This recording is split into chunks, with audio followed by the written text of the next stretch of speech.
What is going on, guys? In today's video I will show you the best new pillar stance build in Black Myth Wukong. So this build's main objective is to offer an incredible amount of range damage, while at the same time give us a massive amounts of defense. This new pillar stance setup is essentially the most tankiest build in the game, while at the same time we can dish out a serious amount of DPS. I've reached level 150, and from playing this game twice now, this is definitely my best and most favorite build. So, without any further ado, let's get right into it.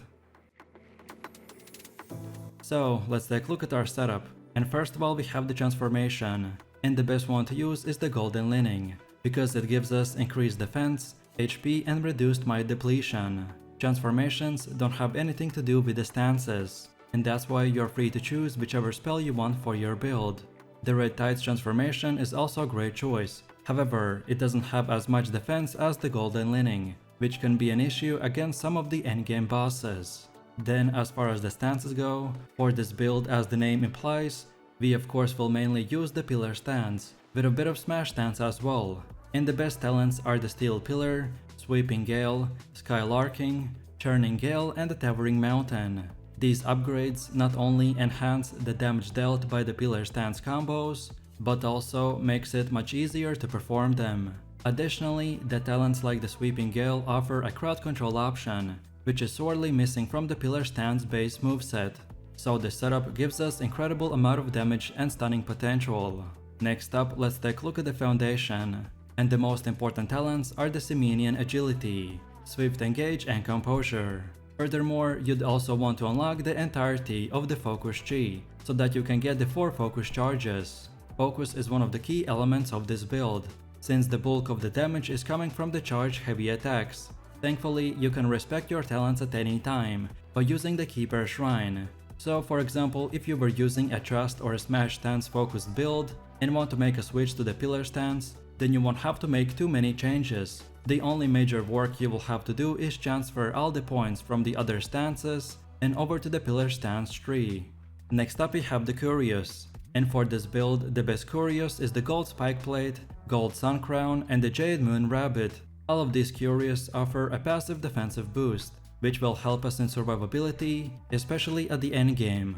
Gold Spike Plate will increase our defense, and also deal moderate amount of damage to the enemies when we take damage. Then the Gold Sun Crown increases damage bonus and attacks followed by a spell or a spirit ability. And lastly, the Jade Moon Rabbit increases the damage reduction. Then afterwards we have the Spirit, and the best spirit for our build is the Upper Mana Bat, which deals a ton of damage, offers much higher defense against AoE attacks, and also inflicts frost damage. Furthermore, the Upper Mana Bat also freezes enemies in place for roughly 30 seconds, which gives us enough time to dish out a massive amounts of damage. Then for one of the last parts of our build we have the Relic. The main relic that I recommend is the Craving Eyes with the Eagle Eye. When we successfully hit an Unveiling Strike, the cooldown of our spells is massively reduced, and I will explain this even further in the gameplay part. Then next up we have the gear and the items that we should use. So for the mask we want to use the Bull King's mask. This will grant us moderate focus upon taking damage, and if we get staggered, then we will get even more focus on top of everything else. Then for armor we get the Monkey King chest piece. Then for bracers, the Bull King's bracers. And lastly for boots we use the Bull King's greaves. Among all the options in the game, the best armor set by far is the Monkey King set, but it can be only obtained during chapter 6, after you defeat the 4 great beasts in the foothill area.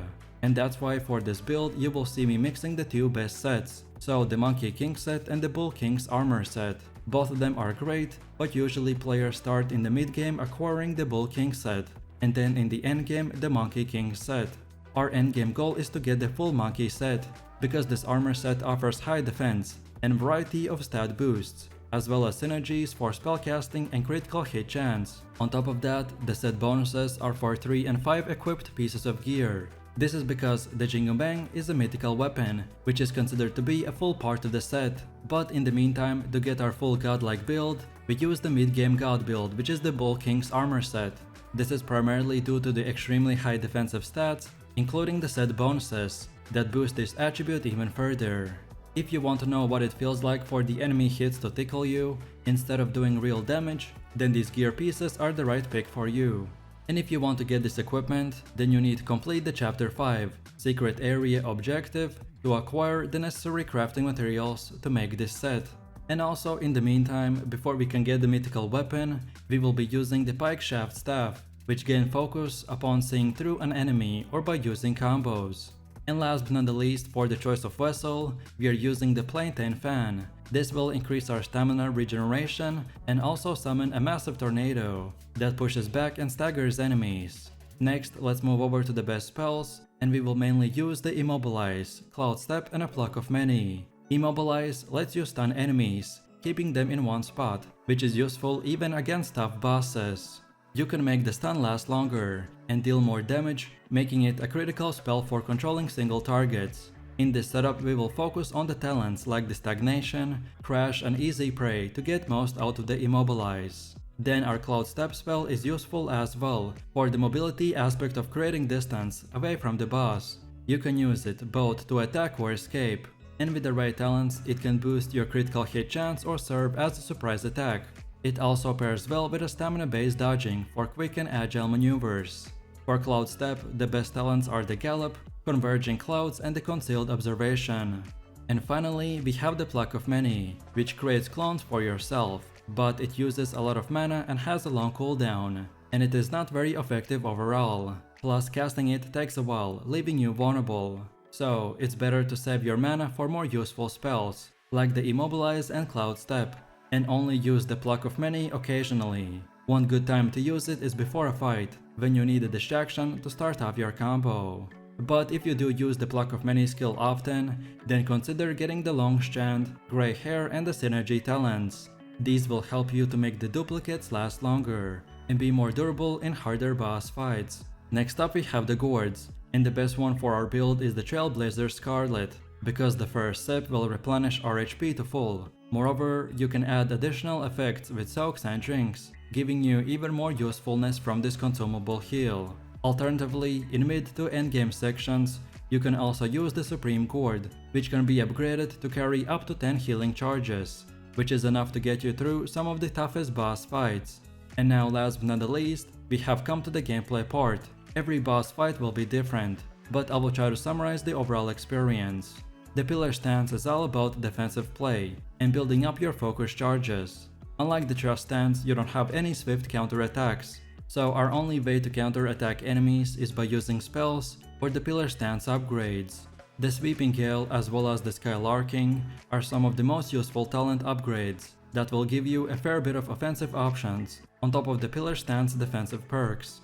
Additionally, using the Immobilize spell or the Upper Mana Bad Spirit skill also helps a ton when it comes to building up the focus charge heavy attacks. It should be noted that the bulk of your damage in the pillar stance is going to come from the charge attacks, and not the varied combos. So heavy attacks with the Skylarking or Towering Mountain are our primary ways of dealing damage, and our priority in combat should be to build up focus charges, either way by using the perfect dodges or successful attacks. Pillar stance build offers an excellent range, but only if you can charge the heavy attacks in time. Additionally, with the pillar stance, you can basically avoid all ground-based attacks, as well as AoEs, as long as you have at least one focus charge. So make sure that you're not running out of stamina while using the pillar stance Towering Mountain skill. And don't forget to use the Cloud Step as well as the Immobilize, because they are crucial to ensure our survivability, especially during hard boss fights. And that's about it. So if you enjoyed this video, click like, subscribe and comment, and I will see you in the next one. So take it easy, peace.